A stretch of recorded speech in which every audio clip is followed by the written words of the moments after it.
ఎండిన పంట పొలాలు అంచనా వేసి ఎకరాకు 10,000 రూపాయల నష్టపరిహారం ఇవ్వాలని సిపిఎం పార్టీ జిల్లా కార్యదర్శి వర్గ సభ్యులు పాలడుగు నాగార్జున ప్రభుత్వాన్ని డిమాండ్ చేశారు. శనివారం నల్లగొండ మండల పరిధిలోని పలు గ్రామాలు అప్పాజిపేట, కంచనపల్లి, అనంతారం, కొత్తపల్లి, జి చెన్నారం గ్రామాలలో ఎండిన పంట పొలాలను సిపిఎం పార్టీ జిల్లా కార్యదర్శి వర్గ సభ్యులు పాలడుగు నాగార్జున పర్యవేక్షించారు. ఈ సందర్భంగా ఆయన మాట్లాడుతూ 6 గాలం శ్రమించి ఎన్నో కష్టనష్టాలకు ఓర్చి సాగు చేసిన పంట పొలాలు తమ కళ్ళ ముందే చేతికొచ్చే సమయంలో ఎండిపోయిన పొలాలను చూసి రైతులు అనేక ఆందోళనకు గురవుతున్నారని, ఇలాంటి క్లిష్టమైన పరిస్థితులలో రైతులు నిబ్బరంగా ఉండాలని రైతులను కోరారు. ఇలాంటి విపత్కర సమయాలలోనే రైతులు ఆత్మహత్యలకు పాల్పడుతున్నారని ఆవేదన వ్యక్తం చేశారు. నివారించడం కొరకు ప్రభుత్వం చొరవ తీసుకొని వెంటనే నష్టపోయిన పొలాలను పర్యవేక్షించి పంట నష్టం అంచనా వేసి రైతులకు నష్టపరిహారంగా ఎకరాకు 10,000 రూపాయలు ఇవ్వాలని ప్రభుత్వాన్ని కోరారు. ముందు చూపుతో వ్యవహరించి ఎస్ఎల్బీసీ కాల్వకు నీళ్లు వదిలినట్లయితే ఎంతో కొంత భూగర్భ జలాలు పెరిగి పంటలు ఎండిపోకుండా ఉండడానికి దోహదపడేదని ఆయన ఆవేదన వ్యక్తం చేశారు. ఇప్పటికైనా రైతు ప్రభుత్వాలను చెప్పుకునే ఈ ప్రభుత్వాలు రైతుల పంటలను త్వరగా అంచనా వేసి నష్టపరిహారం ఇవ్వాలని ప్రభుత్వాన్ని డిమాండ్ చేశారు. ఈ కార్యక్రమంలో సిపిఐఎం మండల కమిటీ సభ్యులు పోలే సత్యనారాయణ, రైతులు పోషబోయిన యాదయ్య, దేప కృష్ణారెడ్డి, పోషవోని మల్లయ్య, కేతపల్లి యాదయ్య, కల్లూరి రాములు, పోలే తానేష్, బకరం చిన్న తదితరులు పాల్గొన్నారు. నల్గొండ జిల్లాలో రైతాంగం పరిస్థితి యొక్క చాలా అధ్వానమైన పరిస్థితిలో ఉన్నది. వేసినటువంటి పంట పొలాలు చేతికొచ్చేటువంటి పరిస్థితి లేదు. దాదాపు రైతులు అప్పుల పాలయ్యి ఆత్మహత్యలు చేసుకోవడానికి కారణం ఏంటంటే ఇట్లాంటి పరిస్థితులు దాపురించినాయి. ఈరోజు తీవ్రమైనటువంటి కరువుతోటి రైతాంగం నష్టపోయినారు. ఇక్కడ 10 ఎకరాల పొలం వేస్తే 7 ఎకరాల పొలం ఎండిపోయినటువంటి పరిస్థితి. చుట్టుపక్కల రైతులందరిది కూడా చూస్తే దాదాపు ఒక గింజ కూడా ఎండిపోయే స్థితి అయితే ఏం కనిపించట్లేదు. భారీగా పెట్టుబడి పెట్టారు, వాళ్ళు నాట్లు వేశారు, పొలం నిన్నారు, మందు కొట్టినారు, ఇవన్నీ చేశారు. కానీ కనీసం వాళ్ళకు పరిహారం వచ్చేటువంటి పరిస్థితి కూడా ఏమాత్రం లేదు. ఈ పరిస్థితులలో ప్రభుత్వం రైతాంగాన్ని ఆదుకోవాలి.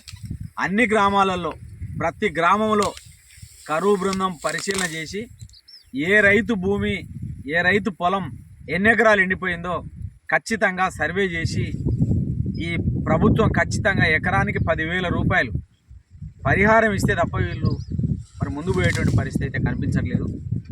ప్రభుత్వం ముందు చూపు కూడా లేదు. ఇక్కడ ప్రభుత్వానికి ముందు చూపు ఉండి శ్రీశైలం ఎడమగట్టు కాలువకు సంబంధించినటువంటి నీటిని విడుదల చేసి చెరువులు కుంటలు నింపిస్తే ఇంకా కొద్దిగా మెరుగయ్యే పరిస్థితి ఉండేది. కానీ కావడం లేదు. రైతాంగాన్ని ఆదుకుంటాం, రైతుల కోసమే మా ప్రభుత్వాలని చెప్పేవాళ్ళు గత టీఆర్ఎస్ ప్రభుత్వం 10 సంవత్సరాలు ఎస్ఎల్బీసీకి సంబంధించినటువంటి సొరంగ మార్గాన్ని పూర్తి చేయకపోవడం, సుక్క నీళ్ళు కూడా ఇక్కడ కాలువలకు నీళ్ళు రాలేదు. మరి ఇదంతా ప్రభుత్వ నిర్లక్ష్యమే కదా. ఆ 10 ఏళ్ళు కనుక నువ్వు ఆ సొరంగాన్ని పూర్తి చేస్తే ఈరోజు పానగల్లి చెరువులోకి నీళ్ళు వచ్చి అక్కడి నుంచి బీవీఎల్ఎంలకు నీళ్ళు వస్తే ఈ రైతులు ఇవాళ నిలబడేటువంటి పరిస్థితి ఉండేది. అందుకనే రైతుల గురించి మాట్లాడేటువంటి వాళ్ళు నిజంగా రైతులకు న్యాయం చేసే విధంగా ఆలోచించమని కోరుతున్నాం. తప్పనిసరిగా ఈరోజు ఎకరానికి 10,000 రూపాయల పరిహారం ఇస్తే తప్ప రైతులు బాగుపడే పరిస్థితి లేదు. రెండోది, ఈరోజు వేలాది ఎకరాల పండ్ల తోటలు కూడా ఇలా తీవ్రంగా ఎండిపోతున్న పరిస్థితి కనిపిస్తుంది. మొత్తం భారతదేశంలోనే నల్లగొండ జిల్లా దక్షిణ తెలంగాణలో ప్రథమ స్థానంలో ఉంది బత్తాయి పంట, నిమ్మ పంట. నల్లగొండ జిల్లాలో వేల ఎకరాల పంటలు కూడా ఈరోజు ఎండిపోయేటువంటి పరిస్థితి. పెట్టుబడులు పెట్టి 6-7 సంవత్సరాల తోటలు చేసినటువంటి వాళ్లకు ఈరోజు ఎండిపోయేటువంటి స్థితి ఉంది. లక్షల రూపాయలు నష్టపోతా ఉన్నారు. భవిష్యత్తులో మళ్ళీ ఏం చేయాలనేటువంటి ఆలోచన కూడా లేకుండా రైతులు ఉన్నారు. కాబట్టి జిల్లా కలెక్టర్, నల్గొండ జిల్లా కలెక్టర్ని మేము అభ్యర్థిస్తున్నాం, అగ్రికల్చర్ అధికారులను అభ్యర్థిస్తున్నాం. మీరు ఉత్తమ మాటలు చెప్పడం బంద్ చేయండి. గ్రామాలకు వచ్చి ఇట్లాంటి పంట పొలాలు ఏవైతున్నాయో ఇవన్నీ కూడా ఎండిపోయినటువంటి ఏ రైతు ఎన్ని ఎకరాలు ఎండిపోయింది వాళ్ళకు పరిహారం ఇచ్చి ఆదుకోవాలని చెప్పి ఈరోజు మేము డిమాండ్ చేస్తున్నాం. అందుకనే నల్గొండ మండలం అన్ని గ్రామాల్లో సర్వే చేయడం జరిగింది. ఈరోజు అప్పాజిపేటలో కూడా రైతాంగంతో మాట్లాడి ఈ పంట నష్టపరిహారం అనేది తప్పనిసరిగా ఇచ్చేందుకోసం ప్రభుత్వం కోసం కొట్లాడదాం. వచ్చే వరకు కూడా రైతులు కూడా గట్టిగా నిలయాలి.